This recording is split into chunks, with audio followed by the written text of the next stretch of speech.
Hai लोगोफोर खुलुमबाय good morning welcome back to my YouTube channel नै आंहा दिनै आनैमोननाव खांख्रिखला फिथाइ लायनो लेंहरदों लायनो थांनोसै नै लोगोफोर मा जाखो दा आनैमोननाव खांख्रिखला लायनो नागिरदों नै थांगासिनो जोङो थांसै जोंहा हाबलांगासिनो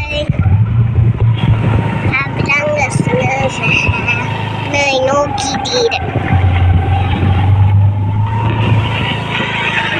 नै जों थांगासिनो दा मोनफैसिगोन लामाया फिसाद्राय आरो मोनफैसै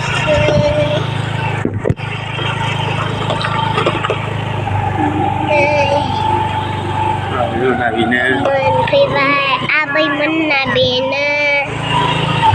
आबैमोनना मोनफैबाय जों आनैमोननाव सफैबाय मैगङा मालाय मोजां मोजां जाथारदों